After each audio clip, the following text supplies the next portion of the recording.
again on this Thursday. Weather is still warm out there, so but just be careful. They got these heat advisories popping up every day. This tremendous heat also will lead to these downpours and these thunderstorms later in the day. And I was getting ready to go to band practice on Tuesday, I believe it was, and I said, man, look, I'm a little late, man. It's pouring down. So now I'm on Ramsey, right at 295, pouring down, and they're on Murchison right down here at the council center saying, we ain't doing nothing down here. Yeah, that's the weird thing about it. You get these heavy downpours, and my wife got me out here watering flowers because the flowers still dead. That's right, watering flowers. Yeah, you have to, man. Make them happy. Or either buy them artificial ones and stick in there that look like they're real. All right. You don't have to. No, that's a guy. Don't tell her I said that. No. Look, guys, we're back this morning. We got Mayor Colvin. He is with us, and also we have the chairman of the board of commissioners, KIRK DEVIERE. He's with us online. He's headed to another meeting. Good morning to both of you gentlemen. Good morning. Good morning. I'm glad to see that the mayor has a honey-do list as well. Don't have time to work on it. Some folks keep throwing things over here to get done. Well, look, man, those guys tell me, say, retire if you want to. That other list going to be 10 years long. Got to keep working. Anyway, but look, guys, really glad that both of you all are able to join us this morning. Certainly, we are elated, those of us as old folk in particular, that you all have worked something out. I was listening to another broadcast say 20. I said 20 years. It's been 50 years. We trying to work. There ain't been no 20 years. It's been 50 years. We trying to work this out.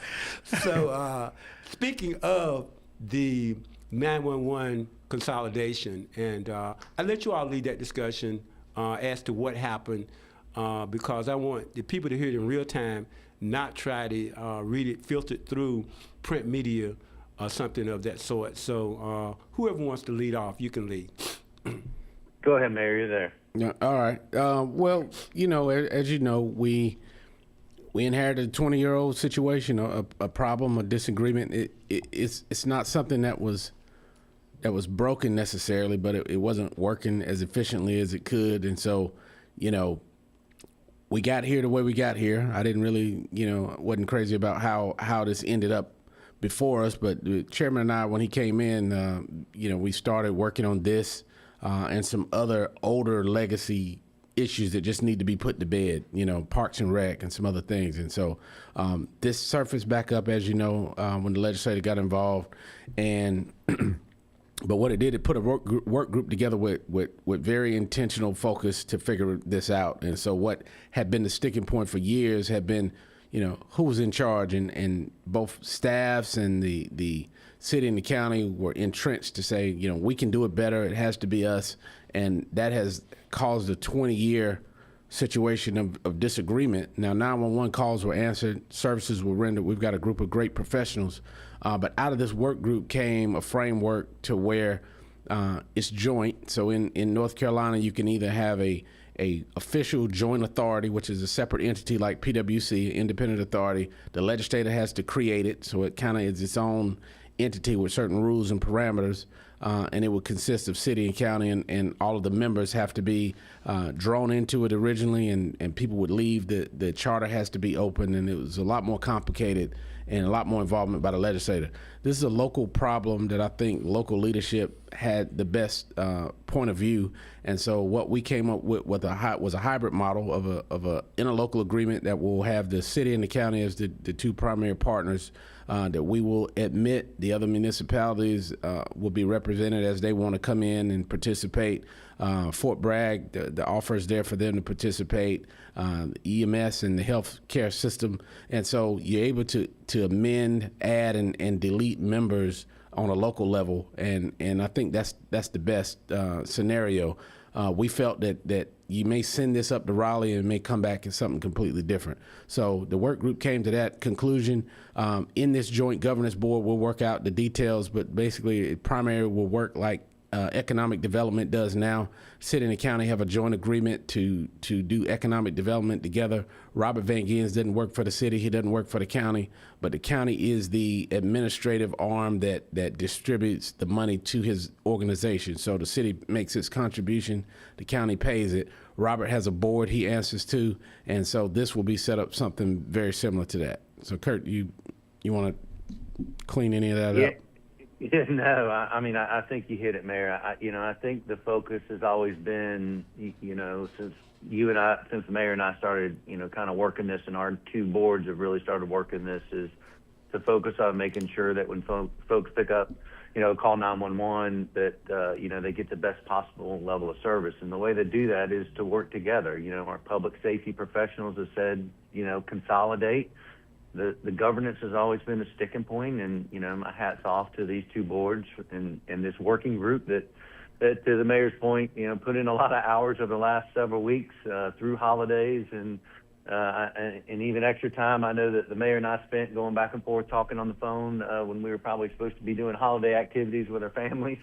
But we got to a point that shows that we can have a joint governance board that works together, that gives us the flexibility to create this governance board, but also create, have the administrative components in there, but also allow the professionals, have that operational control, take the best of all the systems, the highest standards, and ensure we provide that to the citizens that deserve it. So it's a good point that we're at. We still got to work through this interlocal agreement, but the real work will be with the governance board and more importantly, the integrator when they come in and our operational folks that ensure that we don't miss a beat as we begin to consolidate this. And I have the utmost respect and confidence in those teams. Well, look, I'm excited and pleased. Matter of fact, a couple months ago, I wrote a column about you guys working together, and so y'all didn't make me out to be a lie. And and let's continue this, okay? Let's continue this because I'll be honest with you. As far back as I can remember, and having lived here since 1977, it's always been kind of a little beef between the city and the county. You know what I mean? And that wasn't make believe; that was real. And so you guys are acting like you got some sense, and I appreciate that. And we want this to continue on, sir. So now that you all have kind of solved this problem, can y'all work on some other stuff too? Well, I agree. I mean, look, here's the thing. As I said before, we didn't create this problem. We kind of inherited it. We worked through it. We continue to do that. You have to get past what's in the long-term best interest, right? This will save our community money, operating under one umbrella. The things that were important to the city, we worked hard to preserve those. The city provides certain unique services, ShotSpotter, the technology investments, Office of Community Safety, some things that some of the other 8 municipalities are not doing. And so we were able to retain and keep our, what we call our crime CIC are the acronyms, but they'll kind of stay within their own unit within this umbrella. And the operators, as the chairman mentioned, that's going to be important. The users of the system to be able to not have any political motives, but the folks who were passionate about saying, you need to do it this way, we do it this way. If we did it this way, it would work a lot better. We need that board to give the guidance to this board. The governance board basically will set the policy and the budget to make sure that the money is allocated amongst the city and the county budgets that we need to make sure that the director has the resources she or he needs to be successful. And the director, kind of serving as Robert Van Gens in the example, will come to this board, to the governance board, and to give the KPIs and the matrices that have been laid out to say, hey, we're on target here, or we need more emphasis over there. And so we're excited about this, but we'll work on that. But as you said, Troy, I love Senator McGinnis. I love, and I'm appreciative to Representative Wheatley and their desire to inject their will into this, to push us to this point, right? But there are some real impactful things that I'm hoping that they will put that same kind of energy in, that both city and the county petition for infrastructure. We're trying to get out of Tier 1. We need houses built in Wade, Godwin. They need water in Cedar Creek and Grays Creek in order for people to live there so we can get our population up. City and the county petition for that none of those requests were met with water and sewer infrastructure. So the budget's, it's been passed, but there's still some opportunity for them to do that. But I'm hoping that they will lean in just as heavy to make sure that we have the tools we need to grow this county and to put people to work and have some long-lasting, impactful things in addition that the city and county can work on together. Sure. Well, it's a different kind of animal in Raleigh, though. I mean, look, John Zoka was head of finance, I believe. Wasn't he chair of finance, KIRK? He was on the House side. He was. Yeah, right. And so that last money that came here, he suffered because of that too. Those lands got redrawn, even by his own party. Yeah. He's a registered Republican, and he got drawn out. See how y'all do? You know what I'm saying? And, we don't even need to go back to that that's what I'm saying. conversation. Look, So let's just move on past that, because there was a lot of fallout in that budget. That's what I'm saying. Talking about y'all, man. He forgets about these guys running for the U.S. Senate. He just eliminated our whole delegation, just because they want to bring some money back to federal states. So now, I know you don't want to go down that road. But what I will say, though, is to that point, the work that we just did in showing that the county and city can come together and find compromise, because both bodies compromised to get to this point, and showing that willingness to work together. That's what that delegation is going to look at and say, okay, finally, we got leadership in these communities that are actually joined at the hip and willing to work together. I think that's, the story that we need to, continue to talk back to the delegation to say, hey, we can work together. Continue to help us, continue to, find those funding sources where you can, understanding that they may be limited, but help us in these areas, because we've shown we can work together now. We've shown we can find common ground under this leadership. So, and look, and we need to close the donut hole. If I'm headed west on Merchant Road and I make a left turn on Shaw Road, I'm in the city for about like a half a second. And then I'm in the county for about like maybe 45 seconds. And now I'm back in the city again. Right. I mean, come on. Look, we need to fix that, because there are poor people there. And truth of the matter is, because some of those, they were living in some old huts or trailers and things that they had on Fort Bragg during World War II. Things not being code and all the other stuff. There was a fire out there at one point that killed some people. That problem needs to be solved as well, because it's just not right, man. Right. You know what I mean? Right. No doubt about it. You have donut holes there. There's 16 within the city. You have it out by the airport. People come into our community. Yeah. Robert attracts a potential company in our community. They land at the airport. You're in Fayetteville. You get on the road leading to 301. You're in the county. Up until you get to another point in the city. I mean, and so there are different standards. And so those are the kind of things we need to work on. I'm hopeful with this that as now we have the framework for an agreement, that as we build a new consolidated operation, that we were putting more of our assets and resources out by the airport so that we can kind of clean up that corridor. Some of that's in the county, so I look forward to working with the commissioners on helping us do that. But that's to your point, that people don't understand whether in the city and the county, if there's an issue, who responds to it. Is it the volunteer fire department, or is it one of the fire precincts? I think they have some continuity to make sure that it's covered. But again, those are things that that we didn't create, we inherited, and it needs to be fixed. And I think we're moving in that direction. We've done some things jointly at the airport to work on some enhancements there as we're looking to recruit, airlines and those types of things. But, on the county side, we're working that corridor study around the Crown and through that Crown corridor.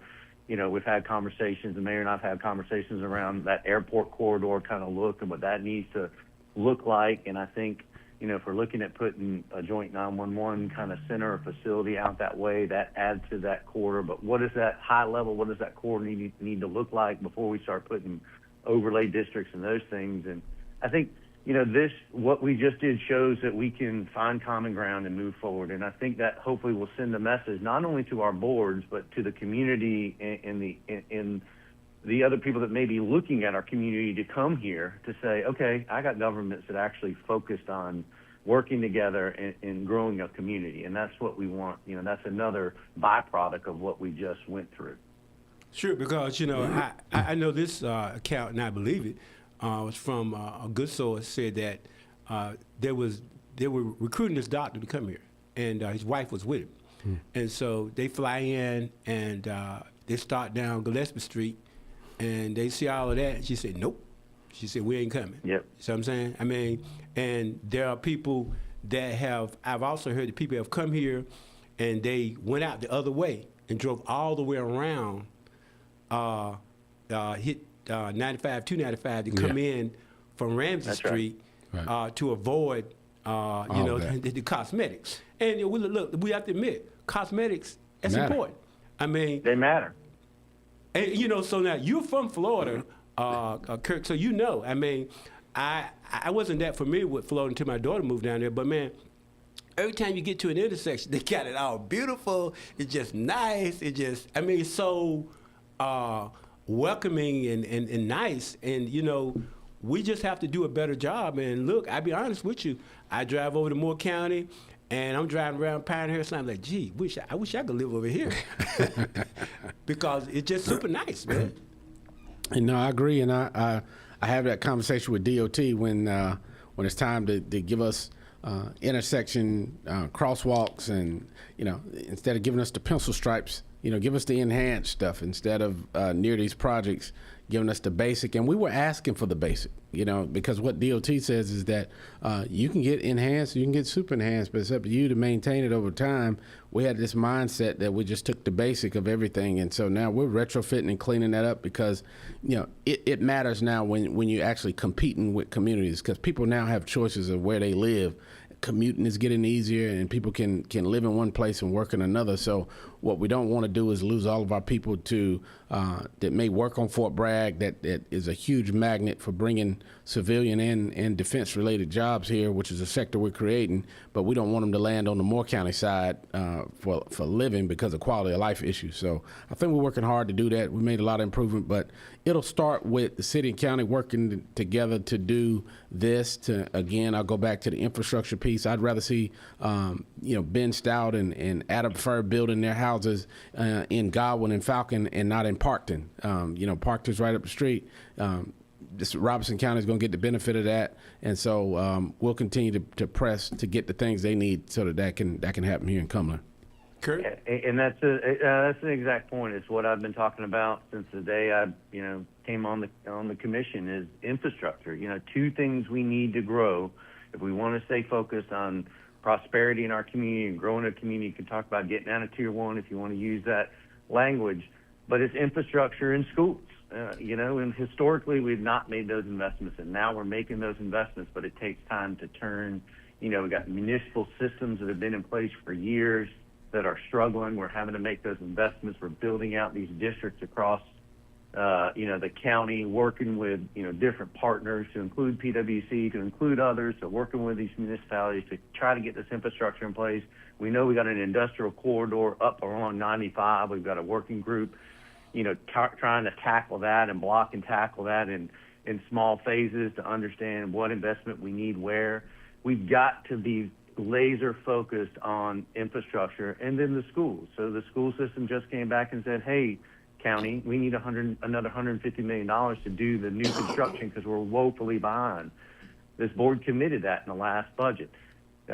We got to continue to move that, those types of things forward. And then the public safety. And I think what we just did with 911 is going to overall enhance our public safety. Some of the technology and the tools that the cities have and the best practices they're putting in place in their CIC, that can eventually, as these municipalities grow, they can roll that out, and have those best practices go to potentially other municipalities. So there's that level of focus by the things that matter for our growth versus some of this noise that sometimes gets in the way. That's where we've got to stay focused, and that's what our leadership needs to do, and that's where our elected officials need to stay focused, not just at the local level, but also help at the state and federal level. And I'll say something else too that I think can come out of this if we do it right. You know, Kirk's a marketing man, but one of the things that has stigmatized our community is that it's high crime or perceived as such. To make these strides in public safety, these investments, to talk about a new age of public safety, we need to really market that as that this is a safe community that is open for businesses and for families to live here. And so how do we take this huge collaboration and make that something that we use as a drawing card to say that we're getting past the old stigmas of Vietnams and this is an unsafe place to live, to see that we're making these kind of investments in public safety. You know, I think this is an opportunity to do that if we tell the story right. So, you know, we've got to get beyond, you know, I wasn't satisfied with how we got to this point, but we're at the point, and I think we did a great job with everybody staying focused on what the end goal is. And the county and the city commissioners and council members, I commend that. And yesterday, 17-0. Last time I've seen both boards be unanimous on something consecutive like that. Hey, we could even welcome Sanderson Farms for 1,000 jobs with 17-0. That's right. You Yeah, know, because we were all on the same side with that. Jobs Troy, stop you're the bullets. historian. When's the last time that happened? I don't think You're it's the ever historian. happened. I mean, maybe it happened when they decided to, you know, become Fayetteville when it was Cross Creek and all this other stuff, and they were breaking away from the British. You know, I mean that's. I mean, Troy really, was there, though. But look, there's a lot to applaud about now for those of us that are old enough to remember, because that old trailer park going down Bragg Boulevard just before you got to Bragg. When I was on the drug squad, we did drug raids over there all the time, and now look at that military park over there. I mean, there's great stuff happening. But however, though, Mr. Mayor and Mr. Chairman, so just yesterday, you know, this thing pops up. You know, this thing said, "Well, the 15 most gangster cities in North Carolina." You know what I'm saying? I'm just telling you. Yeah, I know. I see But look, you know. First one, at least we want number one, but we were 15. You know what I'm saying? So it said Fayetteville is number 15. See, and I want to get to the root of that kind of stuff. But look, I don't know how or what metric they're using to come up with these things, but look, somebody sitting there watching that, they're not here. Right. And if they're thinking about coming here and they see that, right. There's some kind of way you got to flip that, because that's effective in causing image damage, Right. if nothing else. Agree? Yeah. Yeah, and I saw one the other day about the 10 worst hospitals in North Carolina. You know, and I'm like, how did? Oh, so we made that too. Yeah. Oh, yeah. wow. And so, Well, and- that's probably because of our emergency room volume. Yeah, that we have. now, We've got one they of do the track that. highest emergency room volume in the nation. That's why you got to fix, Mr. Chairman, the health department, adult health, so that they don't affect that. Because I happen to know that people were referring people over there. I'm talking about under the previous administration, and they were just messing that up. But anyway, though, look, got to take a break. We'll be right back. Mayor Colvin and Chairman DEVIERE are here talking about important issues. But again, let's applaud them for doing a great job of moving us to a place when it comes to public safety. 911, we have to say this was marvelous. So whether I like them or not, they did a good job, okay? he actually got on a normal color shirt today. See, there you go. You're letting Alan Rogers, wherever he is, affect you. Keep them straight in there, Mayor. He's probably blue.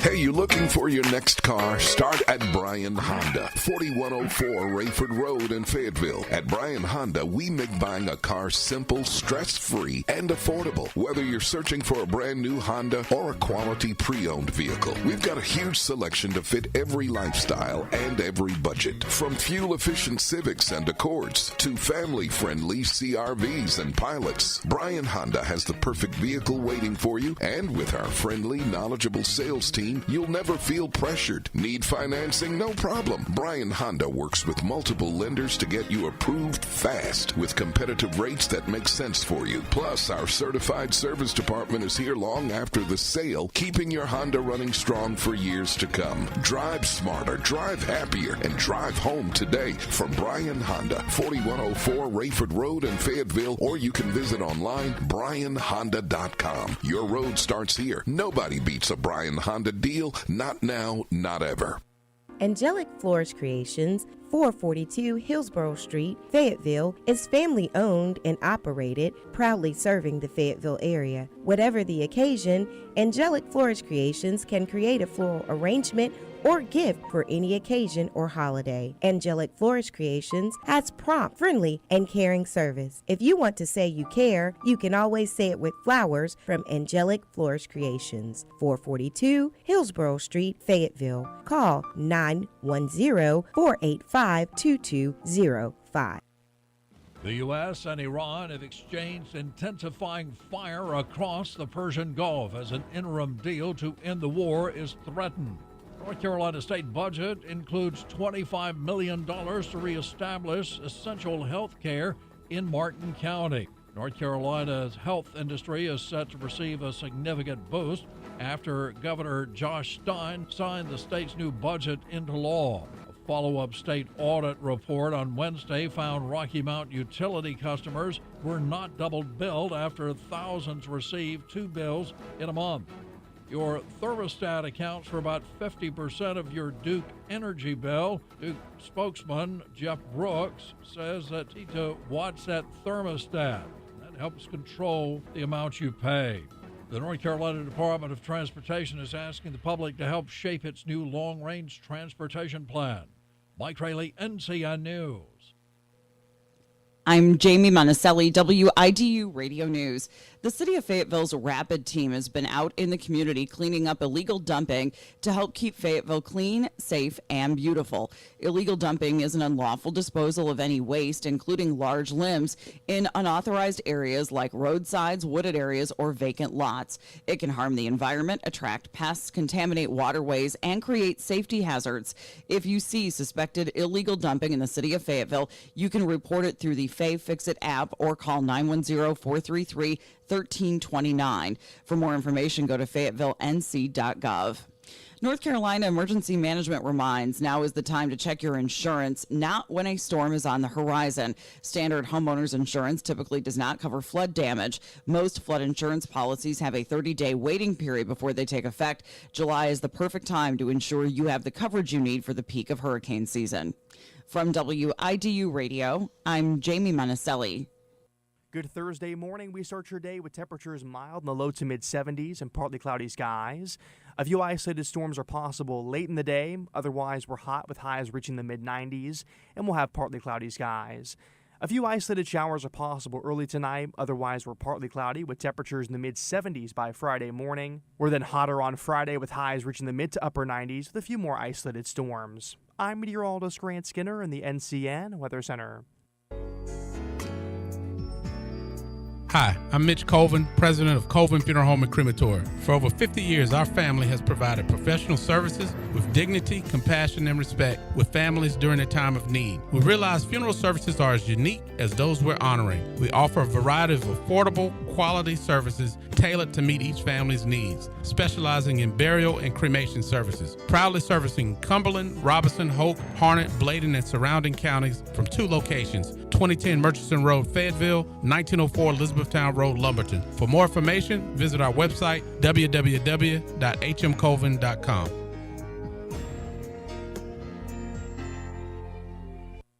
Good Thursday morning. We start your day with temperatures mild in the low to mid 70s and partly cloudy skies. A few isolated storms are possible late in the day. Otherwise, we're hot with highs reaching the mid 90s, and we'll have partly cloudy skies. A few isolated showers are possible early tonight. Otherwise, we're partly cloudy with temperatures in the mid 70s by Friday morning. We're then hotter on Friday with highs reaching the mid to upper 90s with a few more isolated storms. I'm meteorologist Grant Skinner in the NCN Weather Center. You have always put others before yourself. Put your country above all else. Given everything you can, every time. Now it's time to forge a new path At Fayetteville State University, we believe your service is our debt. So we're offering free military family tuition. Yes, absolutely free. And with new programs like cybersecurity, anything really can happen. Fayetteville State University. Are you in?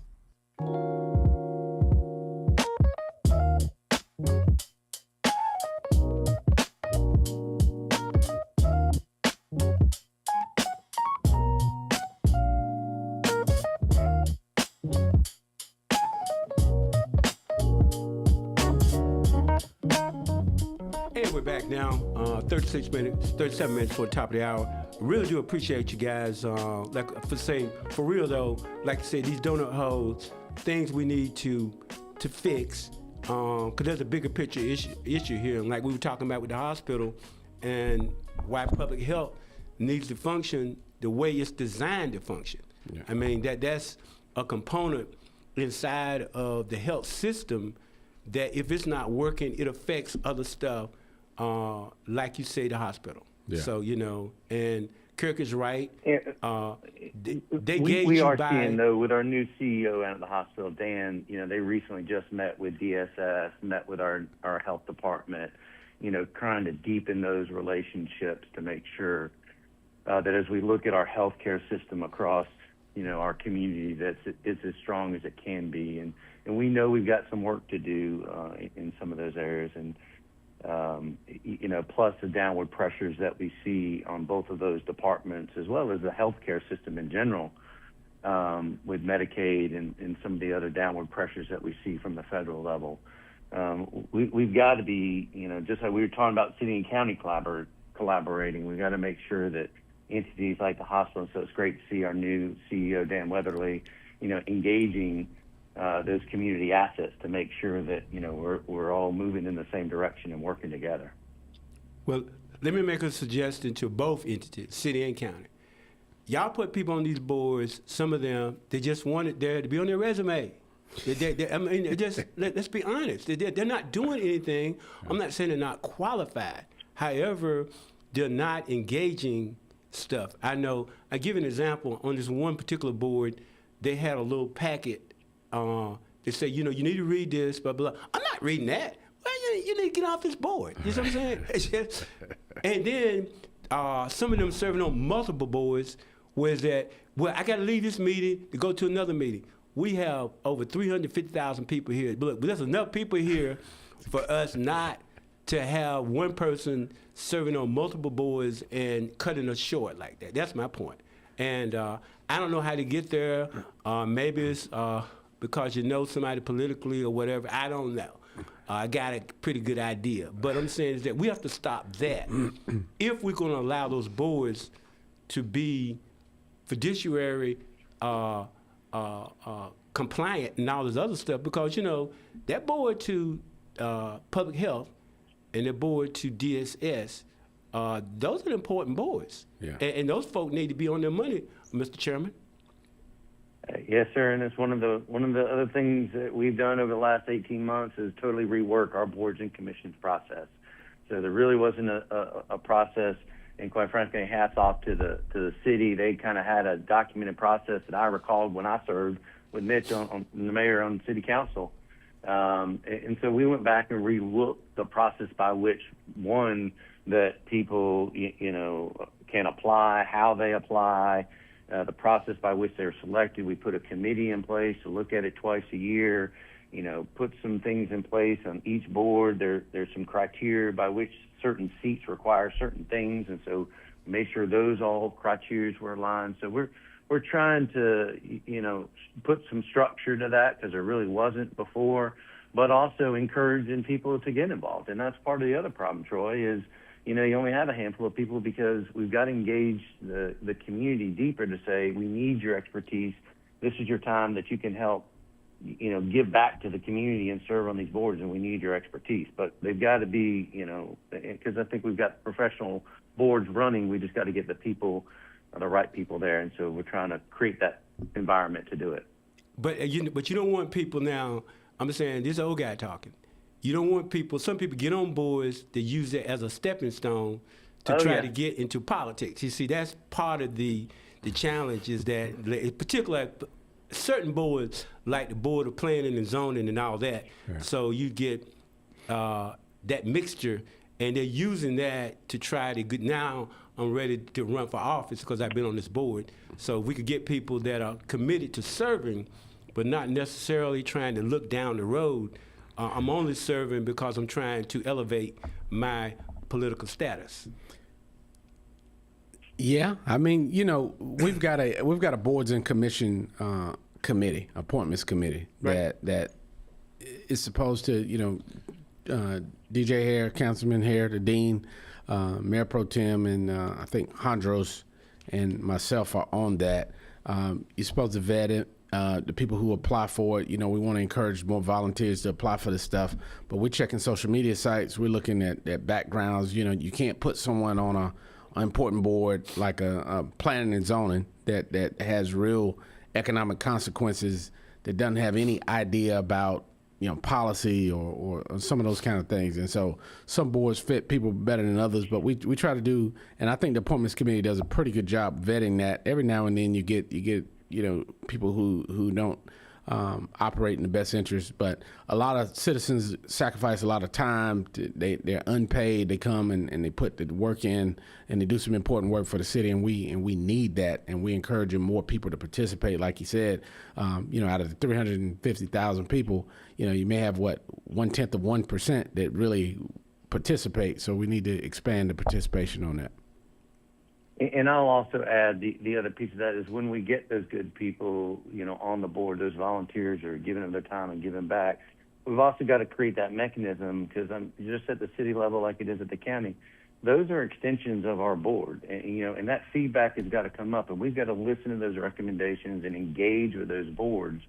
You know, one of the things that I started doing is making sure that, you know, we've got liaisons to a lot of these boards, but having those conversations with health department board chair, you know, our liaison there, vice chairman, having those conversations to bring that information back to the board so we understand what's happening. That's how we're, you know, from a DSS standpoint, you know, our liaison, Vice Chairman Jones, brought back that information around, you know, caseload and compensation and those types of things. So we're having that dialogue. But it's important that once we get people good on the board, we also got to engage with those boards and listen to those boards, because they're on the ground and they're, you know, helping us be an extension of the work that we're trying to do.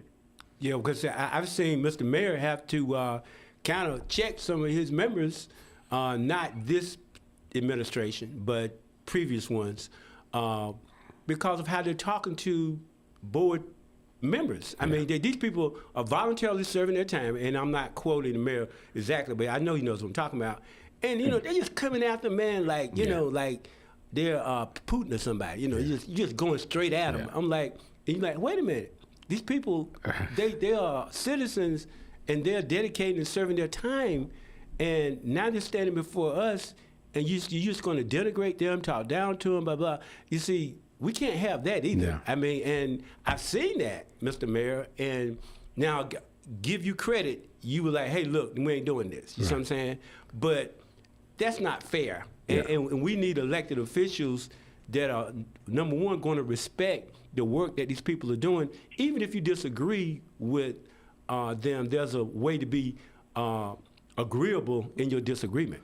Yeah, no, you know, one of the things that we're big on is trying to keep the decorum of the meeting. I'm big on that, and respecting, particularly these citizen volunteers. Like, if you don't agree with the philosophy of the board, or you don't agree, you know, you did have some incidents where we had to rein a council member in about attacking. You know, we should never attack people who volunteer their time to do it, and to put in the work. You know, these people are working long hours. They work after work. They're leaving their time with their family and their jobs to come do this. So, but again, you have some hiccups along the way, but I think overall the system has worked well for us. We've got some great people.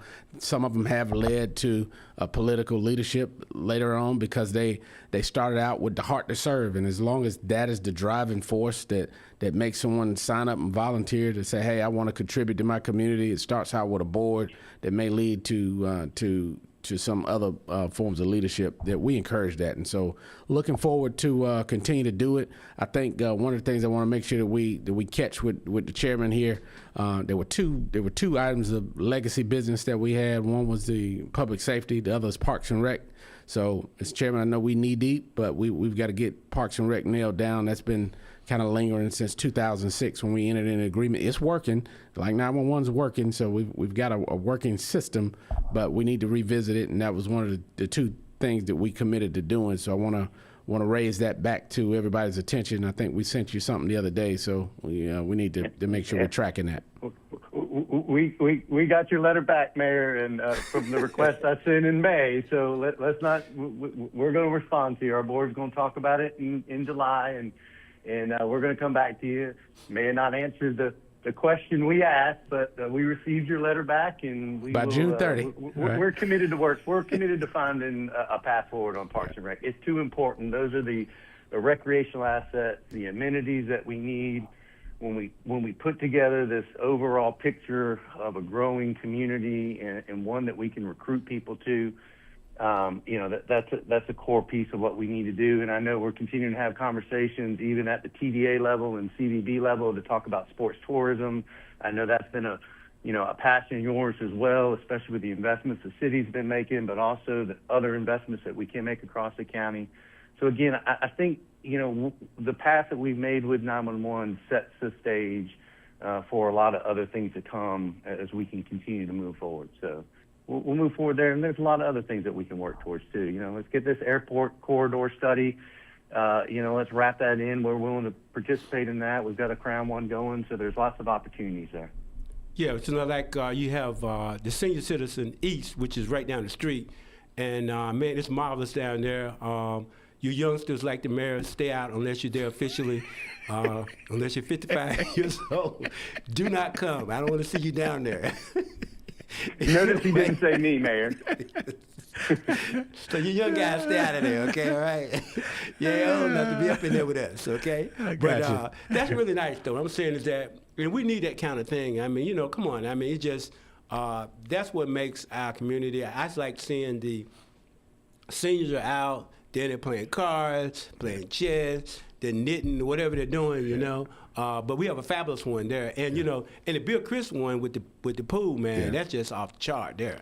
Yeah. The one out off of Rim Road or whatever that actual street is, but that's really nice. I'm saying that now, those are marquee things that we're doing. So if y'all get together on this Aqua Center thing, you know what I mean?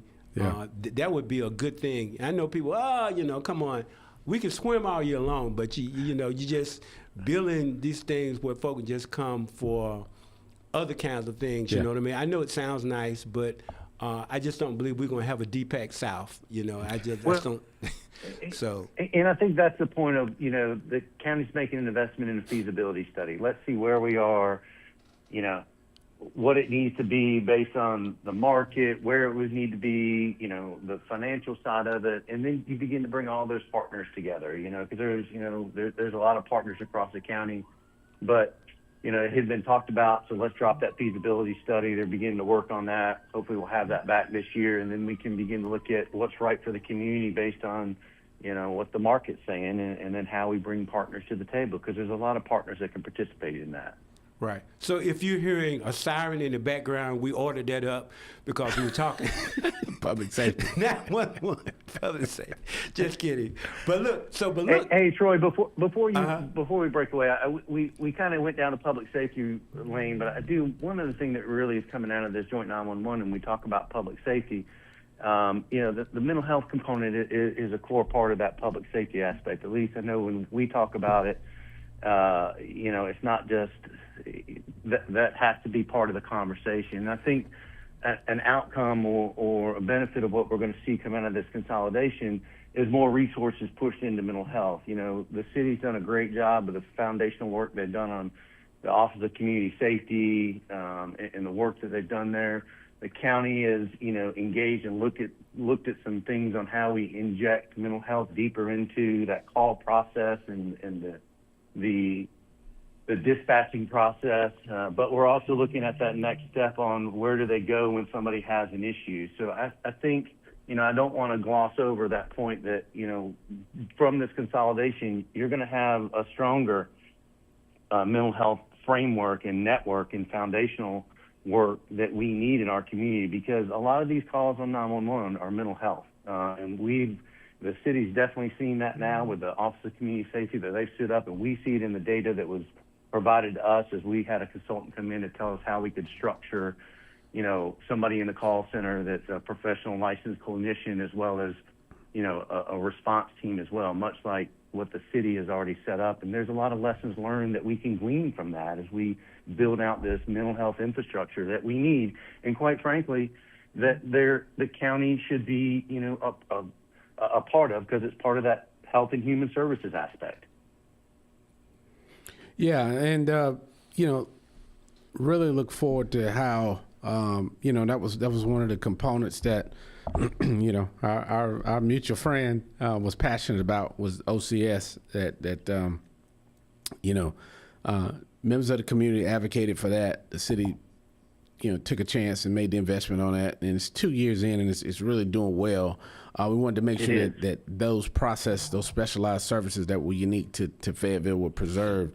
As the chairman said, it's an opportunity to build it out, see how the county can get more engaged in it, because, as we were talking offline, the emergency room calls, like he said, the jail, the calls that we get, 60-70% of the calls that come in through 911 to go to Chief Bryant have some mental health component to it.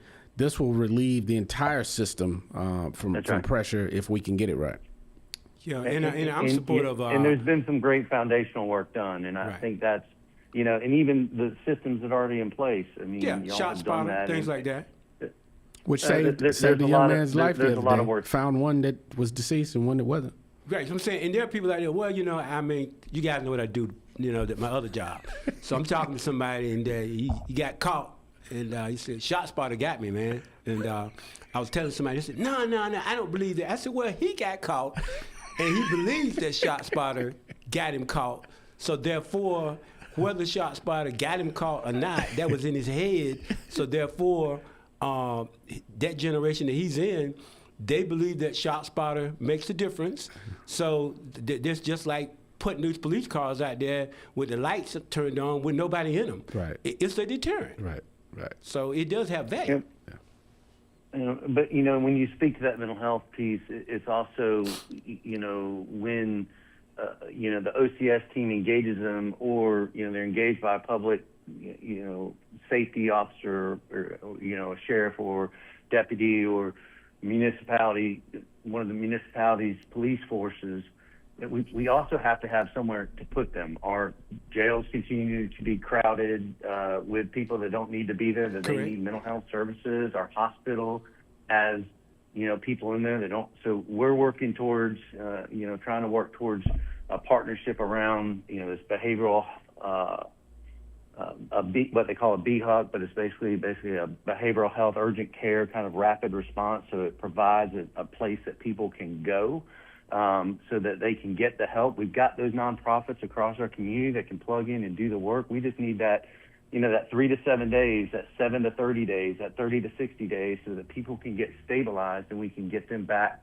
to their life, to being that productive citizen. We just need that space, and that's a piece that has been identified as a gap in this community for years, and the county is beginning to work towards that in collaboration with people like, the hospital system and DSS and the health department, those people that begin to shape this on what it looks like. And you'll hear more about that as we keep moving that forward over the next couple months. Sure. We have about 5 minutes left. I will say that today I'm happy with you all, and so tomorrow I don't know. Can we record that there and make sure we just replay that? I got it on footage, so he'll hear that again. It all depends on, but no, really. On a serious note, I do want to applaud the efforts, particularly of the mayor and the chair of the Board of Commissioners, in bringing this to a conclusion that should have happened decades ago. But again, I have a job too. So, if you all step across the line, and I believe that, so then, we'll be having a different kind of conversation. But anyway, This last couple of minutes, I leave to you all to divide amongst yourselves with closing comments. But again, I think that we are running in the right direction, and I'm happy for our community.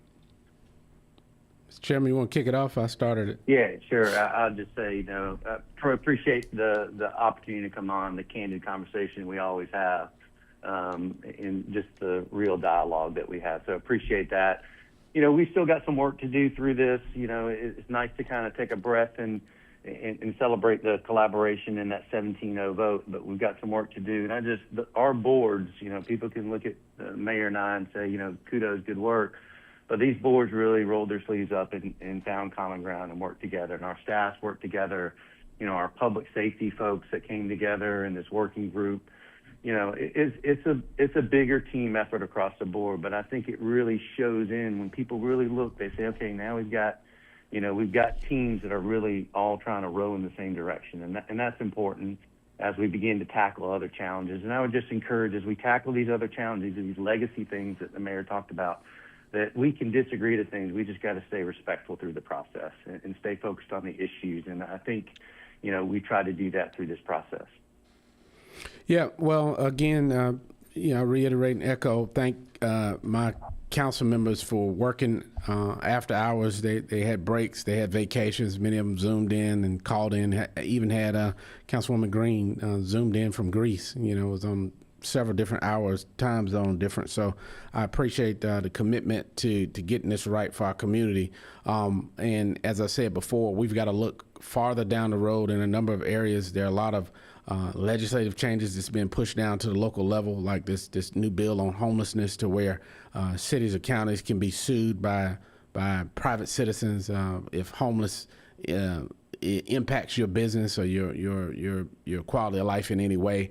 So that means that we're going to have specialized areas and resources in place. So the city and the county are going to have to work together on that to figure out how it is that we avoid lawsuits and mitigate these issues that exist. But this public safety piece will be a big piece. It'll be a structure that and a foundation that we can use to tackle some of these long-standing problems. But not only that, to work toward getting our community built out and competitive for the growth that it needs, and to get us and pull us out of Tier 1. That's top of my agenda, not just for a classification purpose, but really want to see our community set up for success. And so it will only come by these collaborative moments of working together. So let's take the win, but the devil's in the details. So we got a lot of hard work and tough conversations to have in the weeks to come.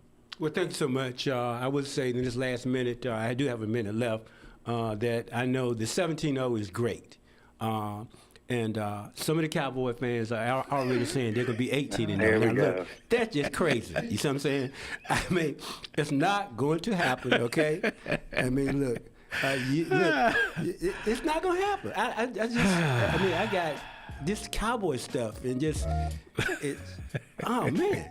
I got the mayor here. He's a Cowboy fan.